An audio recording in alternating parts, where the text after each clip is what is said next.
Iglesia Fraternidad Cristiana de Laredo, una iglesia para la familia, presenta para todos los amigos y familias que nos escuchan por YouTube, la palabra de Dios. Te invitamos a nuestros servicios los jueves, montaña de oración a las 7 de la noche, y los domingos el culto de celebración, 6 de la tarde. Visítanos en Segundo Carbonel, Manzana G, lote 16, Urbanización Centenario, Laredo, Perú. Iglesia Fraternidad Cristiana de Laredo, una iglesia para la familia.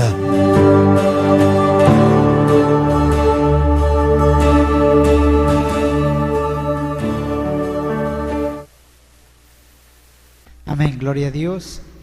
Buenas noches. Vamos a ver nuestras Biblias en Romanos 8:28. Amén, gloria a Dios. Estamos contentos que en este día, que ya va a terminar, estamos en la casa de Dios y vamos a escuchar su palabra. Amén. ¿Cuántos creen que Dios les va a hablar en esta noche? Amén. Si tú has venido con una disposición, una actitud correcta, Dios te va a hablar en esta noche acerca de tu necesidad. Dice la Biblia en Romanos 8:28, nos ponemos de pie, los que tenemos las escrituras, vamos a dar lectura, y dice así, a ver, acompáñenme. Y sabemos que a los que aman a Dios, todas las cosas les ayudan a bien. Esto es, a los que conforme a su propósito son llamados. Amén. Tomen asiento. Gracias, Señor Jesús, en esta noche, por esta palabra, Señor. Bueno, yo quiero hablar acerca de, o mi tema en esta noche de sermón es, Dios sabe lo que hace. Amén. Repitan conmigo, Dios sabe lo que hace. Y ese es el tema que yo quiero tratar con ustedes. Y yo quiero empezar diciéndoles que Dios es un Dios soberano. Dios gobierna todo y Él tiene control sobre todas las cosas. Y quiero decirles que a Él no se le escapa nada, nada se le escapa. Él es sabio, Él es todopoderoso, omnisciente, y Él está capacitado porque Él ha creado todo el universo. Nosotros solamente nos enfocamos en la tierra, el hombre, lo que estamos aquí, pero Él ha creado el universo, las galaxias, los planetas. Todo ha sido hecho por su palabra. Aún Dios tiene cuidado de las cosas más pequeñas e insignificantes que nosotros pudiéramos o nos pudiera parecer. Y en Mateo 10:29 dice de esta manera: ¿no se venden 2 pajarillos por una monedita? Y sin embargo, ni uno de ellos caerá a tierra sin permitirlo el Padre. Hay muchas aves, pero dice la Biblia que ninguno de ellos es atrapado si Dios no lo permite. Dios tiene el control de todo. Dios tiene cuidado de las aves del campo. Yo hago una pregunta en esta noche: ¿acaso si Dios tiene cuidado de las aves, no tendrá cuidado de nosotros? Dios nos ha creado y nosotros valemos más que las aves. Dios sabe que un ave necesita comer y sin embargo Dios suple la necesidad de las aves. Cuanto más a nosotros que hemos aceptado a su Hijo, a Jesucristo, Él suplirá nuestras necesidades. Y si nosotros en esta noche entendemos lo que yo voy a enseñar, usted sabe lo que va a hacer. Usted va a vivir en paz, va a vivir tranquilo, nada le va a sobresaltar, nada le va a traer temor a su vida. Yo quiero decirles que hubo un caso en la Biblia que en el tiempo de Jesús, en el capítulo 17 de Mateo, le preguntaron a los discípulos si debían pagar impuestos. Recordemos que el Imperio Romano estaba dominando el mundo en aquel tiempo y era prácticamente una colonia los judíos, el pueblo judío, y estaban también bajo impuestos. Y Jesús le responde que los hijos están exentos de pagar impuestos.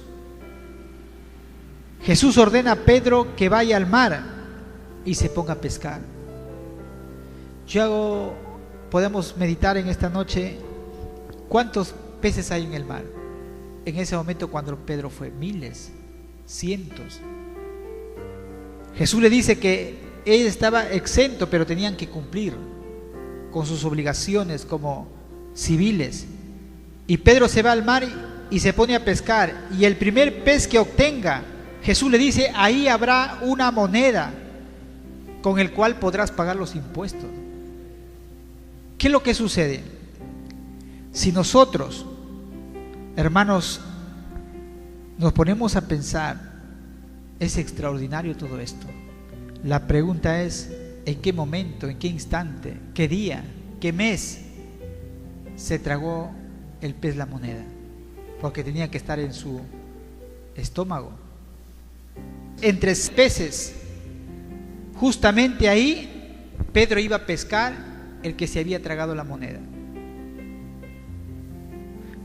¿Cómo Jesús sabía que el primer pez que agarrara a Pedro iba a ser justamente ese?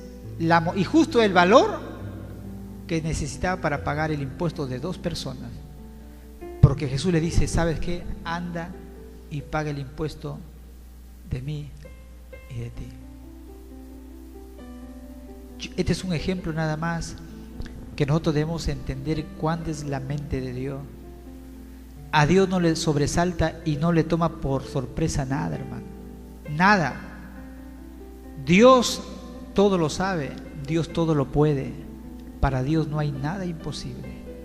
Yo quiero que en esta noche nosotros salgamos confiados, confiando en Dios. Y fíjate que el que te está en esta noche enseñando o predicando la palabra de Dios es una persona que en estos momentos está pasando, en menos en mi hogar, un momento difícil de salud de mi esposa.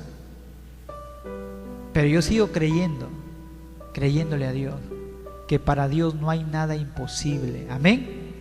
Es fácil repetirlo, es fácil predicar cuando a ti no te toca las puertas, la enfermedad, la escasez, la necesidad, los problemas. Pero yo quiero decirte, hermanos, en esta noche, y que quede grabado en tu corazón, que Dios sigue siendo Dios. Por más problemas que tú pases, por más necesidad que tú tengas, Dios siempre sigue siendo Dios. Y lo que yo he dado lectura, yo quiero que entendamos, y voy a poner algunos ejemplos en la Biblia. Tal vez por el tiempo voy a tomar solamente algunos, y quiero que quede grabado este verso de las Escrituras, que lo leemos varias veces, pero que tal vez cada vez que lo leemos vamos aprendiendo cosas nuevas.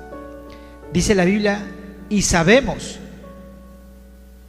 una gran cosa hay en las Escrituras, que los grandes hombres de Dios en el pasado, ellos ya sabían acerca de que Dios sabe lo que hace, o que Dios es soberano. Detrás de todo está Dios. Ellos lo tenían claro. Y Pablo dice, y sabemos. Él ya lo da por sentado, él ya lo da por entendido. Y yo pregunto, ¿por qué nosotros como pueblo, como iglesia de Dios, aún todavía no acabamos de entender esto? ¿Por qué no entendemos que Dios es soberano? Que Dios tiene planes, propósitos para cada uno de nosotros. Porque muchas veces nosotros nos preguntamos, ¿pero por qué esta enfermedad? ¿Por qué a algunos les toca vivir en abundancia y a algunos les toca vivir en escasez? ¿Por qué algunos obtienen el milagro que están pidiendo y otros le demora años? A Abraham le tomó 25 años para obtener la bendición o la promesa de tener a Isaac. 25 años. ¿Por qué José pasó 14 años? Estuvo en la cárcel, fue vendido. ¿Por qué de todos los discípulos de Jesús, 10 murieron de muerte violenta? ¿Y por qué a Juan murió de anciano en la isla de Patmos? No lo mataron, murió de anciano. ¿Por qué? ¿Cuál es la mentalidad de Dios? ¿Cuáles son los propósitos de Dios? ¿Por qué mucha gente fue apedreada? ¿Por qué Esteban murió apedreado? Y cuando ya moría dijo, veo el cielo abierto y sentado Jesús a la diestra del Padre. Era varón lleno de fe y lleno del Espíritu Santo. No era cualquier persona que andaba en pecado. ¿Y por qué vemos personas que, como Daniel, fueron milagrosamente salvados de las fauces de los leones, del horno de fuego, sus compañeros? ¿Por qué en otros sí y en otros no? Y nos hacemos las preguntas nosotros como cristianos. ¿Qué es lo que pasa? Y muchas veces algunas personas que no conocen en verdad o no conocemos un poco de Dios, porque yo creo que no acabaremos de entenderlo o comprenderlo aquí en esta tierra, y decimos todo lo que sea bendición de Dios, todo lo bueno viene de Dios, pero cuando te viene la enfermedad, no, ese es del diablo.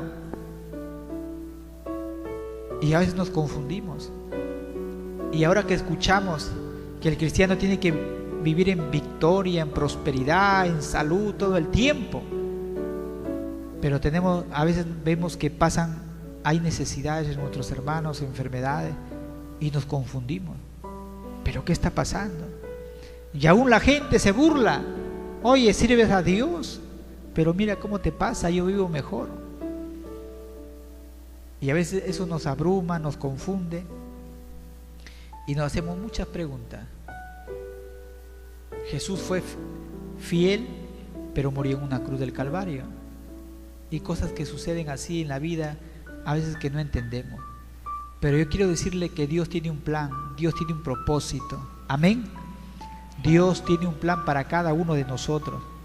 Y la pregunta es, ¿dónde estaba Dios? Es la pregunta que nos hacemos todos.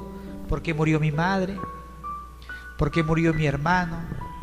Y hay mucha gente que cuando no entiende lo que yo voy a tratar en esta noche, se vuelve rebelde contra Dios.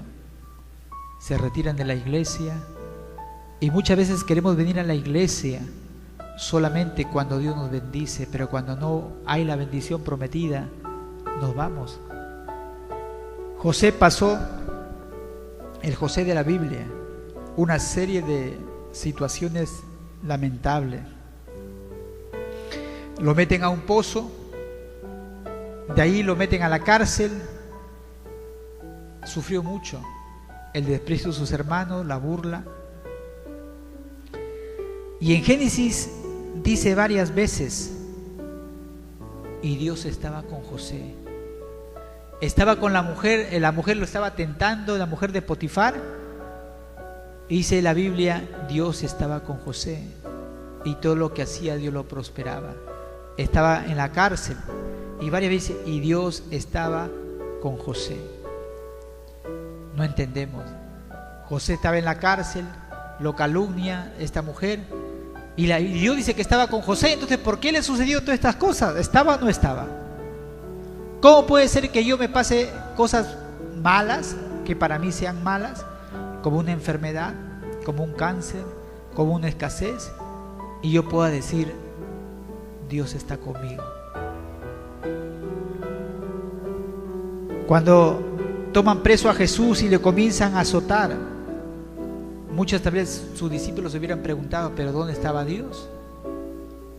Si Jesús hacía milagros, sanaba, y ahora está siendo azotado, escupido. Y yo quiero decirle que ahí estaba Dios con él. Cuando lo clavaban, cuando lo levantaban en la cruz del Calvario, cuando lo traspasaron sus pies, sus manos, lo horadaron, ¿dónde estaba Dios? ¿Dónde estaba su Padre? Y la respuesta es, ahí estaba. Lo que pasa es que muchas veces no lo vemos, pero Él estaba haciendo algo. Él estaba sufriendo por toda la humanidad, por ti y por mí, y en esa muerte trajo vida. Amén. Él trajo vida, trajo salvación, vino con un propósito. Y la pregunta es, Jesucristo vino y sufrió porque hubo un propósito para Él. Cuando tú pasas sufrimiento, cuando pasas momentos difíciles, que no se parece al que está tu hermano al lado, es porque Dios tiene un plan para ti. Es porque Dios tiene un propósito para ti. Y ese plan y ese propósito no es igual al de tu hermano. Muchas veces cuando vemos campañas de hombres usados por Dios y nosotros anhelamos un ministerio semejante a ese hombre que Dios lo usa, pon el nombre que tú quieras. Pero sabes, nosotros vemos ya el acabado, pero nosotros no sabemos el proceso de lo que tuvo que pasar ese hombre, esa mujer, para que sean usados por Dios. No lo sabemos. Y muchas veces decimos, nos acercamos, y que en una oportunidad se acercaron a un pastor que Dios lo usa bastante, viaja en las naciones, y le dice: pastor, ¿cuál es el precio que tengo que pagar para yo tener un ministerio como usted tiene? Y este hombre le dijo de una manera sabia, le dice: no lo sé, yo creo que el precio que tú tienes que pagar va a ser el diferente al que yo tuve que pagar, porque el trato de Dios es personal. El trato de Dios para cada uno de nosotros es personal. Dios tiene que tratar con cada uno de nosotros. Y en Génesis 45:7 podemos ver que José sabía, conocía, tenía claro acerca del plan y del propósito de Dios. Él tal vez cuando fue joven y lo echaron al pozo, lo vendieron, él sufrió mucho, 17, 16 años, adolescente. Yo creo que le dolió mucho, él no entendía, pero después él llegó a entender. Y dice en Génesis 45:7, Dios me envió delante de vosotros para preservarlos la posteridad sobre la tierra y para darlos vida por medio de gran liberación. José ya no tenía 16 ni 17 años, José ya estaba adulto. Pero todo ese trajinar, todo ese sufrimiento que había pasado, empezó y entendió los propósitos de Dios para su vida. Tal vez lo que tú estés pasando en este día, en estos meses, estos años, tú no lo entiendas. Pero Dios está llevando a cabo un plan en nuestras vidas, en tu vida, con tu familia, con tus hijos. Está llevando un plan y Él está tratando contigo. Dice José que Dios lo envió. ¿Qué hubiera pasado si José no hubiera sido vendido? Si José no hubiera llegado a Egipto, el pueblo de Israel se hubiera muerto de hambre, porque dice la Biblia que llegó una gran hambruna sobre la tierra, y como él estaba en Egipto, él los pudo tener a toda esa descendencia, a toda su familia, y pudo llevarlo a Egipto y preservarlo la vida. Dios una cosa mala, entre comillas, lo vuelve buena. Para José tal vez fue algo injusto. Para José tal vez era algo que no tenía nombre. Pero él lo que está diciendo, que Dios en su infinita sabiduría, lo que parecía malo, lo usó al final para la bendición de su familia, del pueblo de Israel. Por eso dice la Biblia, y sabemos que a los que aman a Dios, todas las cosas nos ayudan para bien. Tal vez tú no lo entiendas, tal vez tú no lo comprendas lo que se esté pasando, pero al final tú lo vas a entender. Esa canción que ha estado cantando nuestra hermana Silvia con Enrique, que se llama nuestra hermana Arisa, ella ha sido vocalista de un grupo, creo que ha sido de Tercer Cielo, una de las vocalistas de joven. Y ella ahora canta al Señor de una manera ya individual, y sus músicas transmiten algo,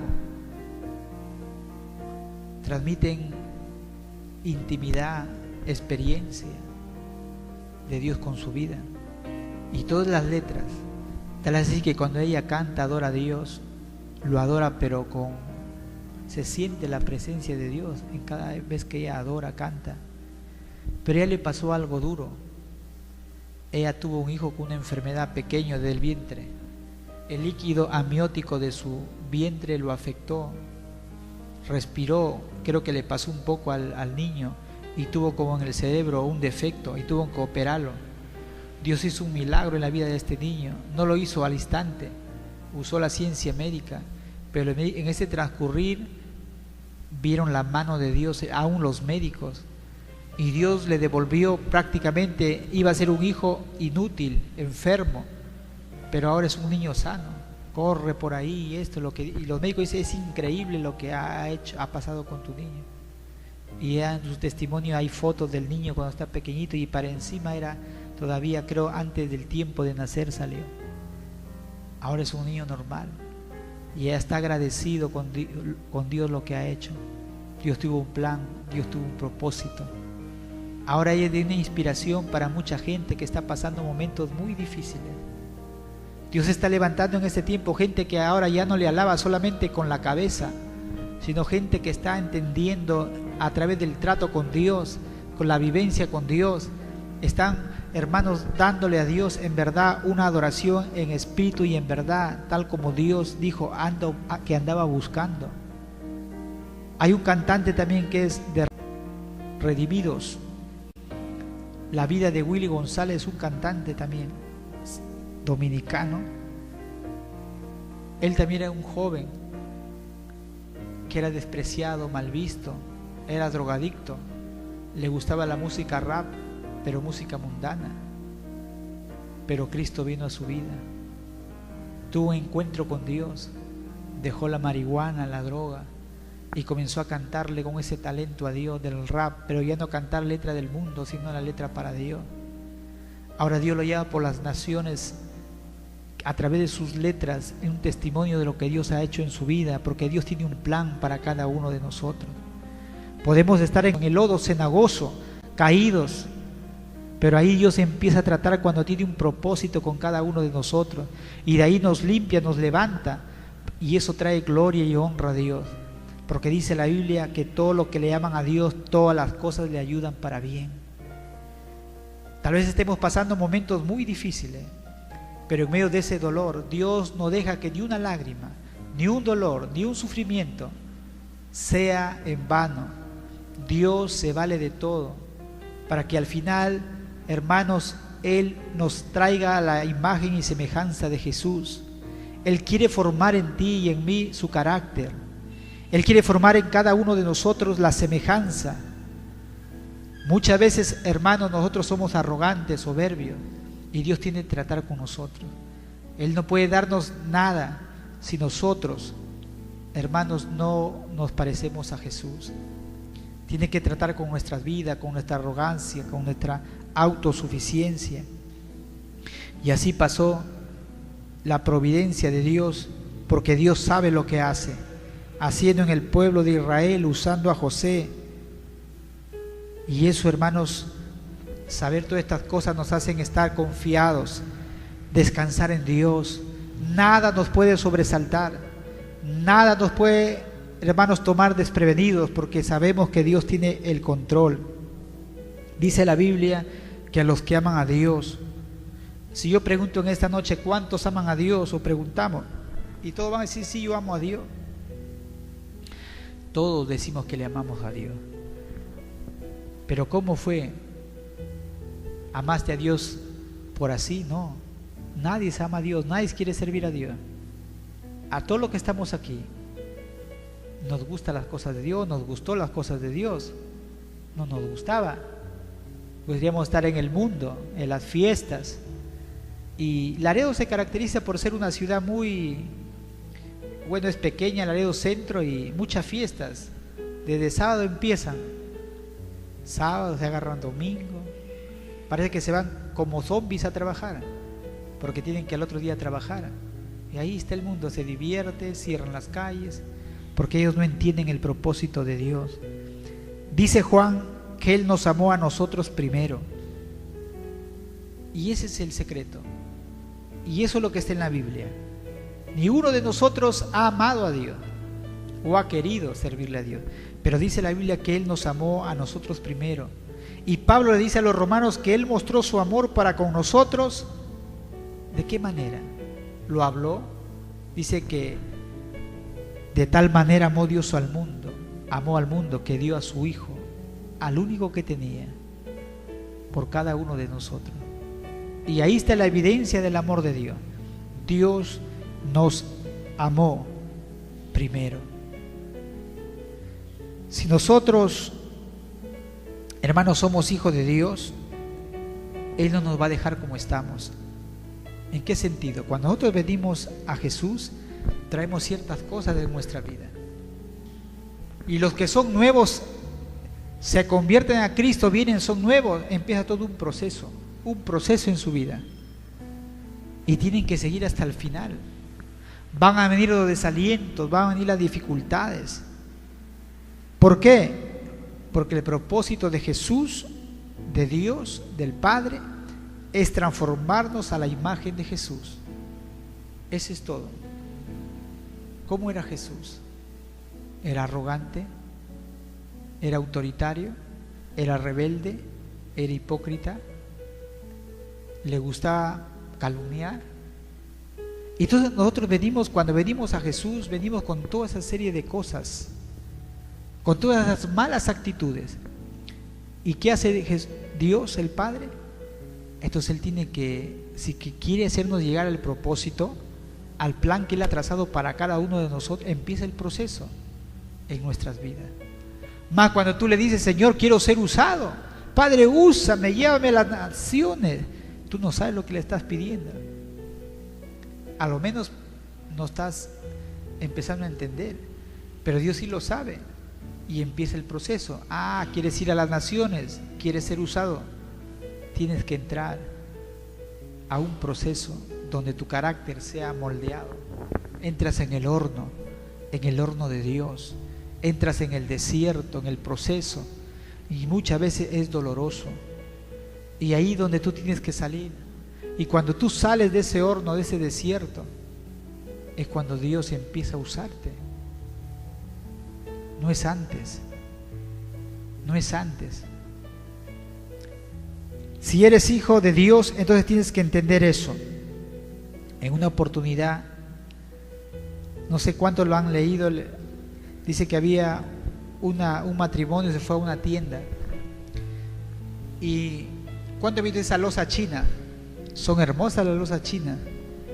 Dice que vi una tacita, un juego de tazas, y era hermosa, y la esposa dijo, esta taza es hermosa, esta tacita. Y esta es una metáfora, y la taza le comenzó a hablar a esta mujer, le dijo, pero al principio yo no era así, le dijo la taza. Y tuvo una conversación entre la mujer y la tacita. Yo era un pedazo de arcilla, le dijo. Pero mi maestro, dijo, me tomó, me formó y dice, me metió al horno. Y era tan caliente que yo quería, decía, por favor, auxilio, sácame, no aguanto, por favor. Dice que este personaje, el maestro, decía, movía la cabeza como negativamente. Nuevamente dice que sacó esa tacita, dice, y lo comenzó a pintar. Lo comenzó a pintar con colores, todo, y cuando ella pensaba que estaba respirando, cuando estaba caliente, todavía le estaba pintando. Dice que nuevamente lo metió al horno por segunda vez. Dice que la taza comenzaba, ya me asfixio, me quemo, no puedo resistir, no puede ser, no, ya no. Dice que el maestro decía, pareces duro, resistente, pero si yo no te meto por segunda vez al horno, tus colores se van a decolorar, no va a ser tan resistente y fuerte, y tienes que entrar al horno nuevamente.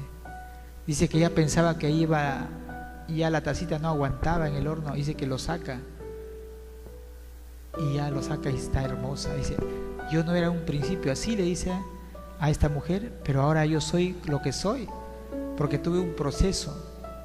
Si yo no hubiera dejado moldear y no hubiera entrado en el horno de mi maestro, le dice, yo hubiera sido solamente una arcilla inútil que no sirve para nada. Y muchas veces nosotros somos un pedazo de arcilla porque somos polvo.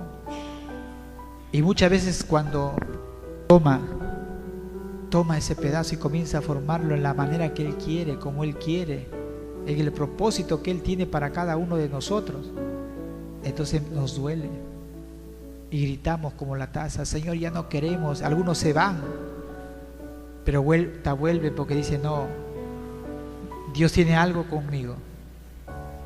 Y entonces, hermanos, ese proceso es doloroso, pero cuando salimos de ese proceso nos vemos como esa taza hermosa, y Dios podemos traer gloria a Dios. Y eso es lo que nos tiene que pasar o suceder a cada uno de nosotros. En una oportunidad Jesús le dice a Pedro en una conversación, Pedro, quiero hablar contigo. Y le dice, ¿sabes qué, Pedro? Le dice, Satanás me ha pedido permiso. Escuchen bien, Satanás me ha pedido permiso para zarandearte como trigo. ¿Qué es zarandear como trigo? Antes el trigo en la sierra lo cogen por manojos y lo tiran contra el suelo para que se desprende el grano del trigo. Eso es zarandear. Y le dice, ¿qué le dice Pedro? Sí, Pedro le dice, hay muchas cosas que no me gustan de ti. Y dice, Pedrito, tú eres autosuficiente, eres muy confiado, y yo te voy a enseñar a ser humilde y que aprendas a confiar en mí. Y dice, y en tu autoconfianza, si sigues así, vas a ir de fracaso en fracaso. Pero si tú aprendes a confiar en mí y a ser como yo, te haré un hombre usado, un hombre grande, un hombre que le va a traer gloria a mi Padre. Y Pedro dice, no, le dice Pedro, no. Jesús le dice, tranquilo, Pedro, ya le di permiso a Satanás, pero no te preocupes, que yo he rogado para que tu fe no falte. Y Pedro le dice lo que Jesús le estaba diciendo, pero él no escuchaba. No, Jesús, le dice, yo me voy hasta la muerte contigo, le dice. Eso es lo que no me gusta de ti, le dice Pedro. No, piense lo que piense, Señor, le dice, yo estoy dispuesto a ir hasta la muerte contigo, le dice Pedro.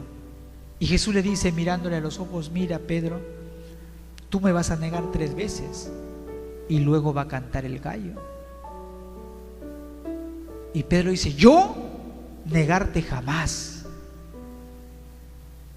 Y en ese momento llegan los alguaciles del templo y lo prenden a Jesús. Y Pedro saca su espada y le corta la oreja a uno de ellos.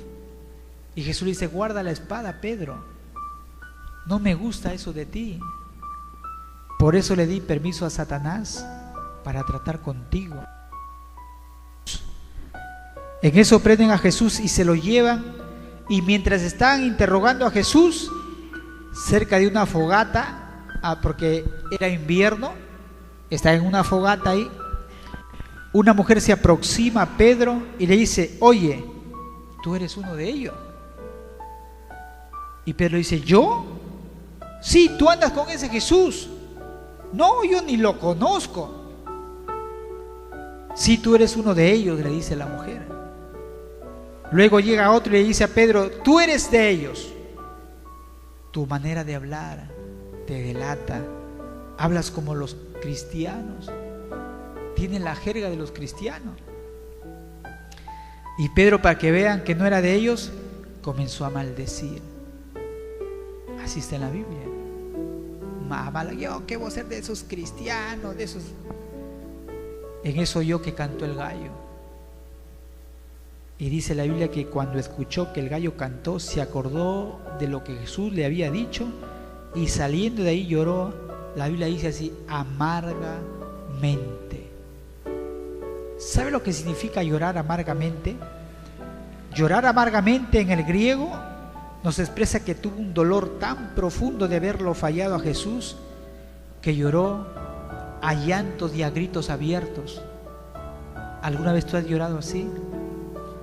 Tanto, hermanos, te ha dolido algo que has comenzado a llorar con las lágrimas, se te caían y has comenzado a gritar, no. Pedro de esa manera lloró amargamente. Y la humillación que experimentó lo trajo al arrepentimiento, porque lo negó delante de una mujer. Se atemorizó de una mujer. Y eso lo trajo al arrepentimiento, al quebrantamiento. Por eso Jesús permitió que lo zarandeara. Hermanos, muchas veces Dios va a permitir a Satanás que te toque en tus finanzas, que te toque en tu cuerpo, porque Él quiere enseñarte algo. ¿Están conmigo?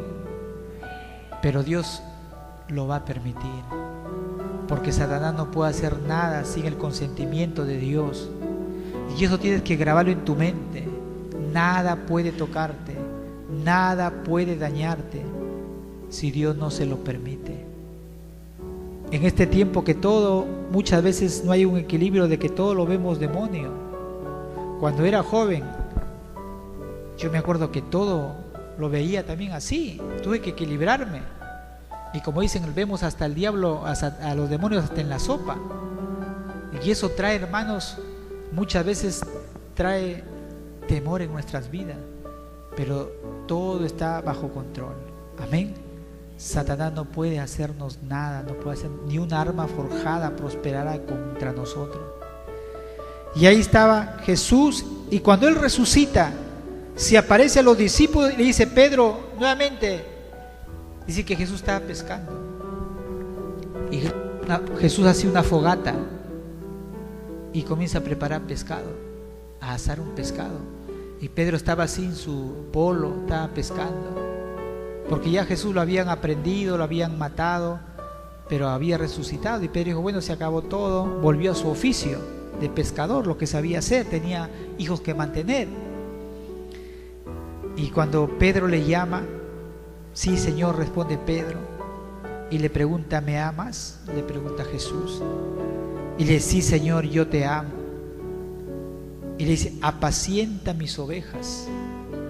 Un momento después le dice: Pedro, ¿me amas? Señor, tú sabes que te amo. Apacienta mis corderos. Una tercera vez y le dice: Pedro, ¿me amas? Pedro se siente mal, porque ve que Jesús no lo está dando de su amor. Ya no era el Pedro ya que decía: sí, Señor. Ya, sí, Señor, pero ¿qué me estás preguntando si yo te amo? Ya no era ese Pedro. Miren ese cambio. Le dice: Pedro se siente mal, se siente descorazonado, y le dice de esta manera: Señor, tú lo sabes todo, tú sabes que te amo. Así como diciendo: Jesús, tú lo sabes todo. Ya no era el Pedro impulsivo. ¿Cuántas veces negó Pedro a Jesús? 3 veces. Y tuvo que reafirmarlo 3 veces también. Yo siempre veo en esa figura de la fogata que cuando Pedro, antes que Pedro converse con Jesús o Jesús con Pedro, cuando estuvo en la fogata, el pescado quedaba ahí, Jesús estaba cocinando, Pedro comenzó a mirar la fogata y comenzó a acordarse, y le trajo al recuerdo que en una fogata le negó a Jesús. Dios le trajo su recuerdo en el momento, en el instante que él lo había negado a Jesús, para curar sus recuerdos, para curar sus heridas, para curar sus emociones. Y ahí está, hermanos, Pedro le falló a Jesús. Dios está haciendo con cada uno de nosotros, hermanos, eso mismo. ¿Sabe lo que hizo con Pedro? Con este hombre Dios lo levantó. Lo levantó, y este hombre transformó al mundo con su mensaje. Dios estaba tratando con Pedro, pero lo estaba puliendo para lo que él iba a hacer después. En su primera prédica ganó 3,000 personas. Nosotros no le servimos a Dios, hermanos, con todo lo que venimos, con nuestra autosuficiencia, con nuestro conocimiento, con nuestra arrogancia. Muchas veces queremos solucionarlo todo con nuestras fuerzas. Hacemos esto, nos metemos, nos entrometemos, hacemos y esto, y fallamos, nos sale mal. Pero cuando nosotros nos dejamos guiar en el plan de Dios, en el propósito de Dios, todo sale perfecto. Todo sale perfecto. Yo quiero decirles, hermanos, que Dios dice la palabra, y sabemos que a los que aman a Dios todas las cosas le ayudan para bien. Todas las cosas nos ayudan para bien. Y en el original, en el griego, todas las cosas, ¿qué quiere decir todas las cosas? Incluye las circunstancias, los acontecimientos, sean buenos, sean malos. Incluye personas buenas, malas. Incluye personas que nos bendicen, que nos perjudican aparentemente. Con Dios a nuestro favor, hermanos, todas esas cosas malas Dios los usa para nuestro bien. Cuando tú dices a esa persona: yo le hice un bien y me pagó con mal, está incluido en todas las cosas que Dios tiene, hermano. Aquella persona que te calumnió, habló mal, te hirió, ahí está incluido en el propósito de Dios, porque es necesario. Dios lo va a usar a esa persona para que esa persona ayude al propósito de Dios. Amén. Entonces nosotros no tenemos que quejarnos. Dios lo tiene determinado de antemano todo para que eso nos ayude. A mí personalmente he sufrido calumnias, he sufrido envidias, he sufrido de todo, he pasado en la vida. A personas que yo le he tendido la mano me han pagado mal. De personas que yo confiaba en ellas me han pagado mal. De personas que yo me han pagado mal. Pero sabes una cosa, hermano, yo he entendido algo, que yo no puedes andar o no puedo andar por la vida amargado. Y yo digo, Dios mío, así es la vida. Pero ¿por qué Dios pone esas personas? Para que nos enseñe a perdonar, para que nos enseñe, hermanos, a tener paciencia, para que nos enseñe, hermanos, a tener el carácter de Jesús. De todo, pero eso no quiere decir que no vamos a seguir bendiciendo, ayudando a las personas. Tenemos que seguir creyendo en las personas, perdonando a las personas, tendiéndole la mano cuando podamos. Por eso la Biblia dice, amar aún a vuestros enemigos. Y ahí está. Lo que nosotros muchas veces llamamos malo, lo vemos desde nuestro punto de vista. Pero sabemos y entendemos por la palabra que Dios es soberano. Y si Él tiene cuidado de un pajarillo, Él también va a cuidar de nuestra vida. Si Él permite que algo malo me suceda, debemos confiar que Él está haciendo para tratarnos, en nuestro proceso, pero que al final hacernos bien y bendecirnos. Es el propósito de Dios. Ese es el propósito de Dios. Y dice la Biblia, todas las cosas les ayudan. Y ya sabemos que son todas las cosas. Ahí están las cosas buenas y las cosas malas. Yo no puedo separar, las cosas buenas son de Dios, las malas no son de Dios. No, todas ayudan al propósito de Dios. ¿Qué significa les ayudan? Esta palabrita ayudan se tradujo de una palabra griega que significa, escúcheme bien, sunergeo, que significa cooperan. Todas las cosas cooperan. Todas las cosas se encajan para hacernos bien a nosotros. Ahora, es decir, las cosas buenas y las cosas malas cooperan a nuestro favor. ¿Me están escuchando? Y les voy a poner un ejemplo que nunca se va a olvidar. Pero repita conmigo, digan así: las cosas buenas y las cosas malas cooperan a mi favor. Y ahora, hermanos, de esta palabra sunergeo deriva una palabra que muchos hemos escuchado, que se llama sinergia.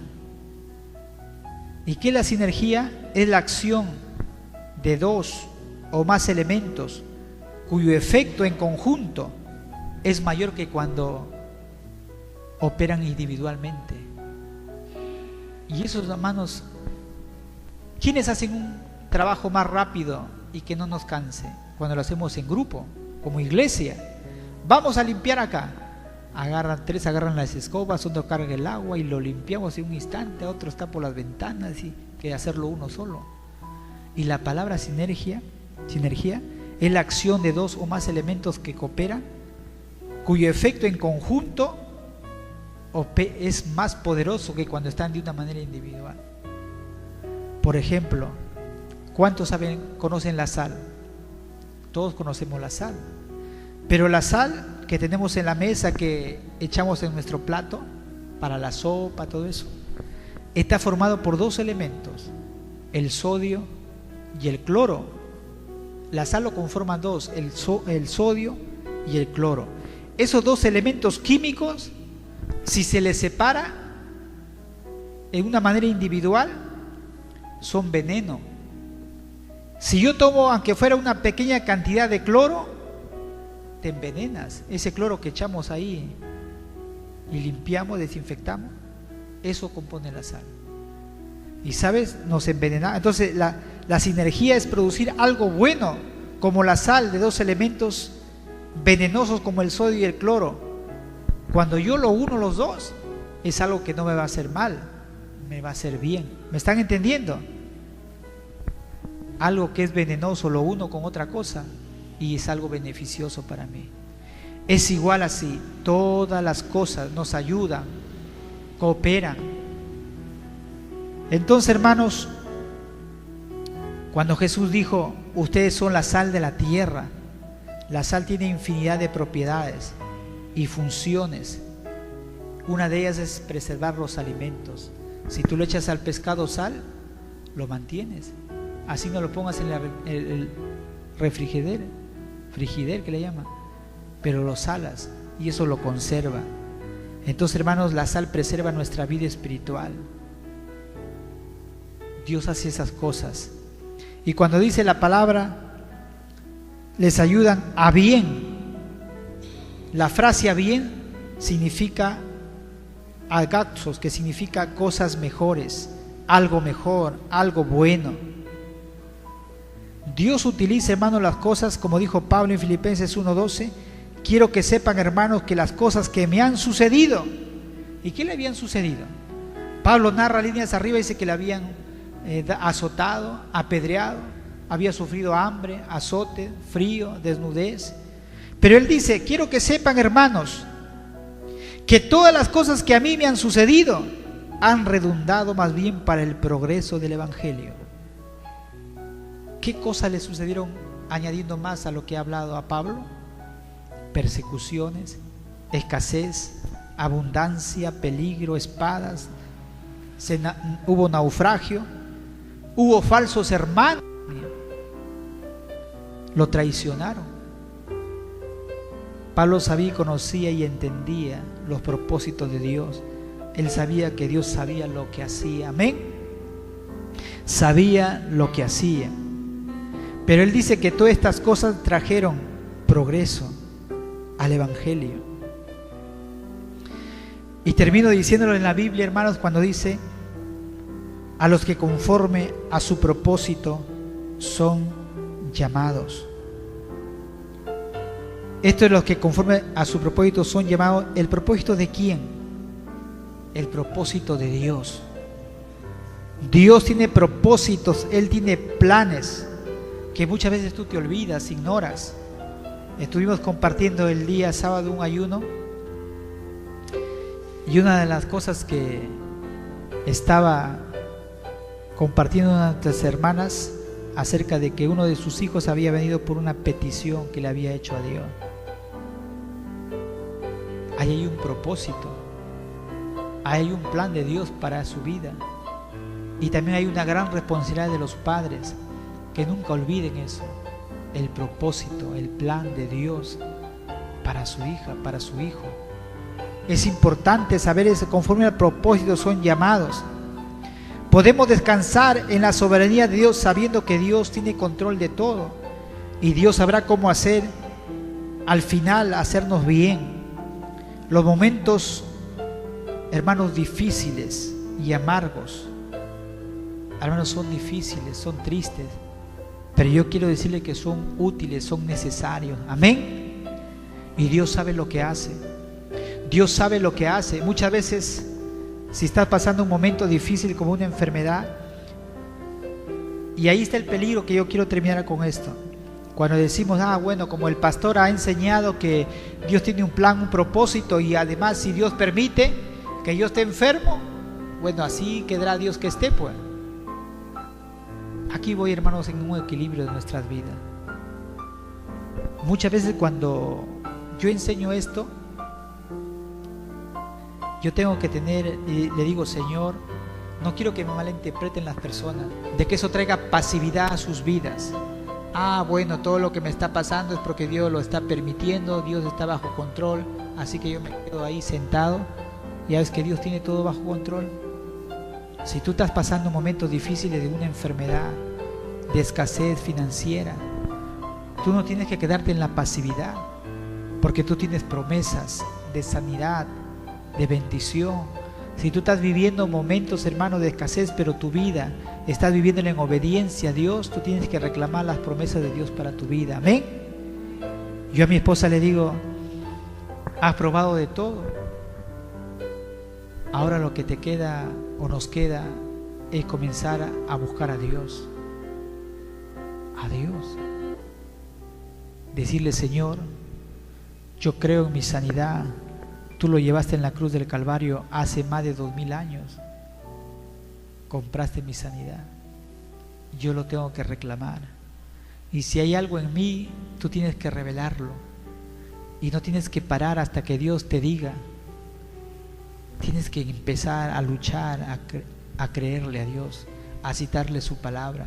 Si tú tienes una hija, un hijo que es rebelde, que no quiere saber nada con las cosas de Dios, tienes que pelear.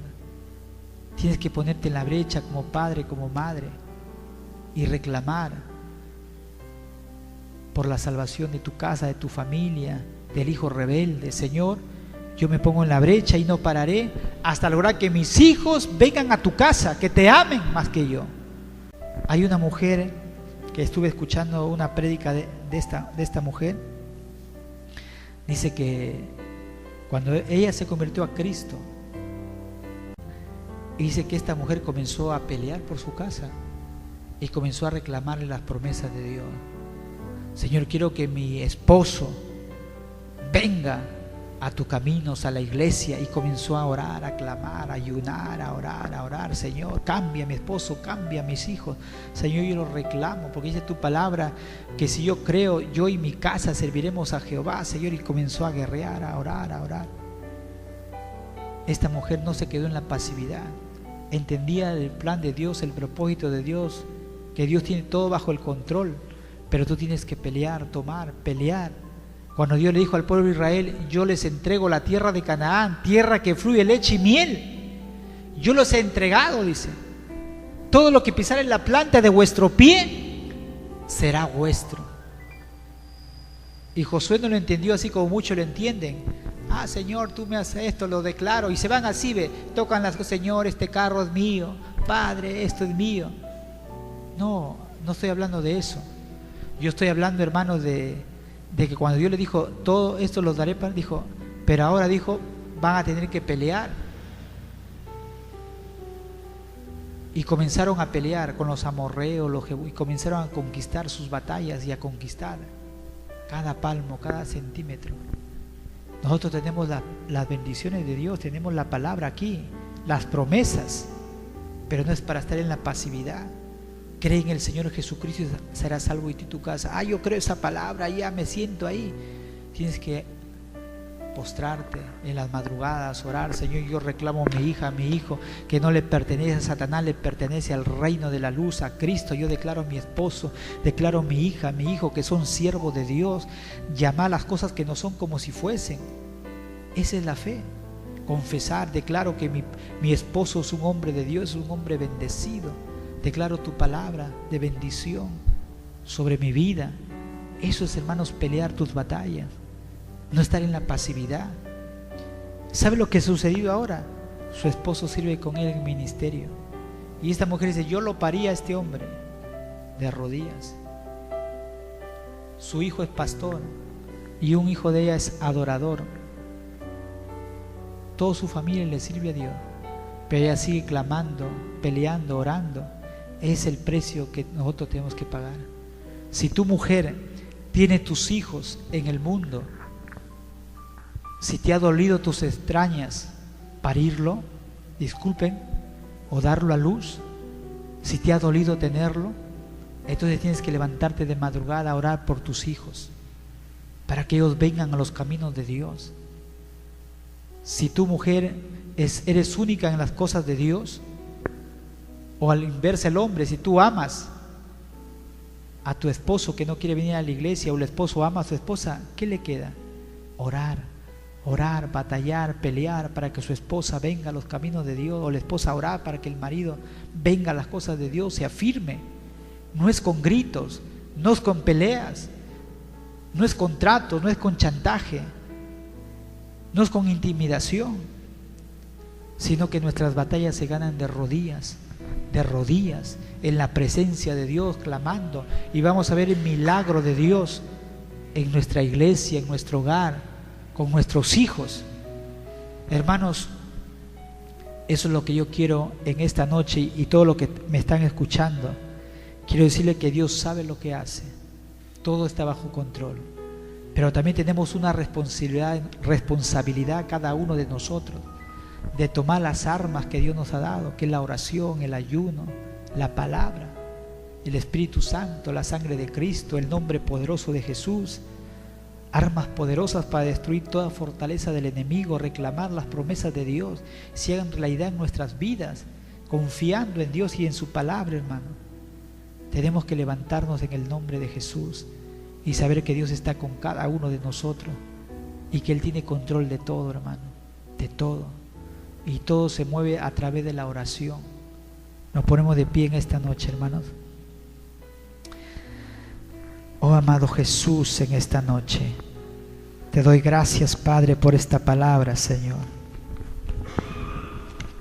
Te doy gracias por esta palabra, Espíritu Santo, de todas aquellas personas que están aquí en esta noche, Señor, y han escuchado esta palabra, Señor, y han venido desanimados y a veces no han entendido el plan, el propósito tuyo, Señor. En esta noche tú les has hablado, tú las has ministrado con tu palabra, Señor.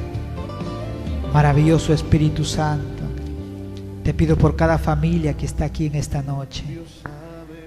Te pido por Elda, por su esposo Víctor, por Irving, por Egni, que está en otro lugar, Señor, en Argentina. Que el plan y el propósito de Dios se activará cuando ellos empiecen a creerte, Señor.